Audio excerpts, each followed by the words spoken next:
ये तो मुझे चिंता लगी हुई है इस बार जो बरसात नहीं हो रही है कई जिलों में, और जो आंकड़े आ रहे हैं मीडिया में 18 जिलों में स्थिति मंदी का आकार नहीं पड़ रहा है क्योंकि आधा सामान चला गया है। ये चिंता सरकार को होनी चाहिए। अभी से ही वो जो है पानी का इंतजाम कैसे होगा उस वक्त में, पशुओं के लिए भी और मानवों के लिए भी, पशुओं के लिए भी, गायों के चारे के प्रबंध कैसे होगा और रोजगार कैसे मिलेगा, तमाम बातें जो है बहुत महत्व रखती है। ये सरकार को चाहिए कि उसको बहुत ज़्यादा प्रायोरिटी अभी से तैयारी करे और चार चौबंद करे जिला प्रशासन को भी, स्टेट लेवल पे भी इसके बारे में तमाम कार्रवाइयाँ हों, समय पर सैंक्शन निकले, वरना उस पर स्थिति बिगड़ सकती है। ये मैं मेरे अनुभव से कह रहा हूँ क्योंकि पहली बार मैंने 4 अकाल भुगते हैं लगातार, 4 अकाल, तो इतना शानदार मैनेजमेंट हुआ, पूरे मुल्क की तारीफ हुई थी। वाजपेयी जी थे प्राइम मिनिस्टर वहाँ पर दिल्ली के अंदर, उन्होंने मदद करी हमारी।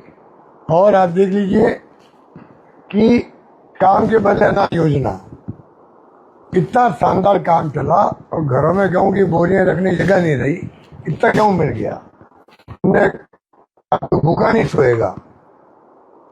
और कोई भूखा नहीं सोने के लिए इंतजाम किए कि कर्मचारी जो है गाँव के भी, वो एक एक घर जाके ढूंढेंगे, कुछ संकोच में गेहूँ नहीं मांग रहा है, कुछ क्या गेहूँ पहुँचना चाहिए।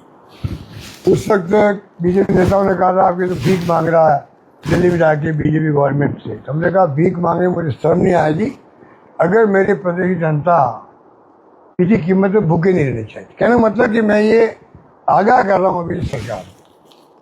एक बात है। दूसरा जो है स्थिति आप देख रहे हो कि राजस्थान में बिगड़ती जा रही है। सरकार जब से आई है तमाम विभागों में पेमेंट नहीं हो रहे हैं। आप सोच सकते हो तमाम विभागों में नहीं हो रहे हैं, पेंशन टाइम पे नहीं मिल रही है। 31 मार्च तक जो निकली सैंक्शन, उन सैंक्शन निकलने के बाद में तमाम पेमेंट रोक दिए गए वहाँ पर, और वहाँ पर बिल बनाओ, मतलब पूरा प्रोसेस करो, सिर्फ इसलिए डिले करो पेमेंट को। आप कल्पना कीजिए कि कितने लोग दुखी होंगे, कोई कल्पना नहीं कर सकता। मैंने सुना फाइनेंस सेक्रेटरी जो है एशियन फाइनेंस, सबसे अधिक भीड़ उनके कमरे के बाहर रहती है। किसकी रहती है? रिटायर्ड कर्मचारियों की। उनका जो हक है पेंशन का, पेंशन क्या, जो उनका रिटायरमेंट बेनिफिट होता है जीपीएफ वगैरह, वो जो उनका खुद का पैसा जमा है वो पैसा भी सरकार चुका नहीं पा रही। ये मैं एग्जाम्पल दे रहा हूँ आपको। तो क्या मुख्यमंत्री जी की बातों को जानकारी नहीं है? क्या वो मॉनिटरिंग नहीं कर पा रहे हैं? क्या हो रहा है किसी की समझ में नहीं आ रहा। इतनी समस्याएं घर कर गई है राजस्थान के अंदर। विपक्षी पार्टियां भी उठाती है बहुत ही अच्छे प्रभावशाली तरीके से। जूली जी पार्लियामेंट असेंबली में कोई कमी नहीं रखते हैं। उसके बाद में भी आप सोच सकते हो कि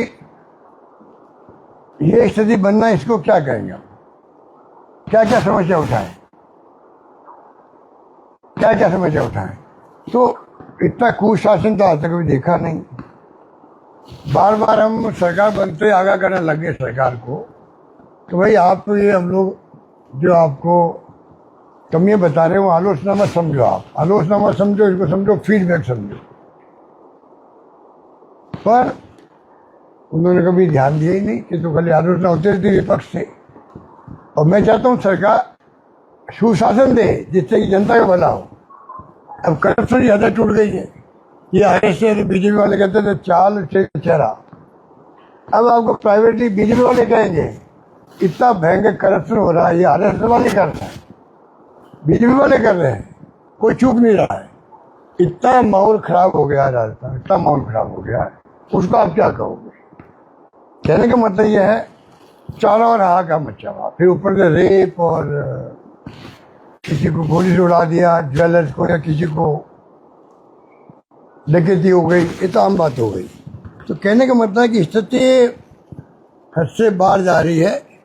और जो तुम आप देख ही रहे हो, जो प्रोजेक्ट पूरे हो गए, 650 करोड़ रुपये का फिनटेक इंस्टीट्यूट बन गया वहाँ मंडोर रोड पे, नागौर रोड पे।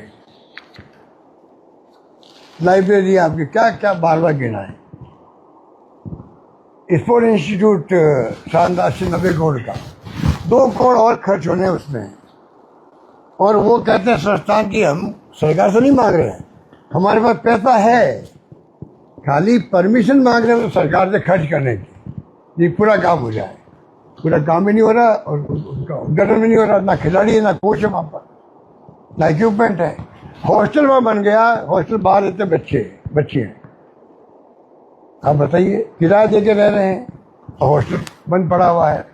मैंने मुख्यमंत्री जी को खुद को कहा ये बात, एक दिन मेरी बात हुई तब, आप जोधपुर जाके उद्घाटन क्यों नहीं करते हो?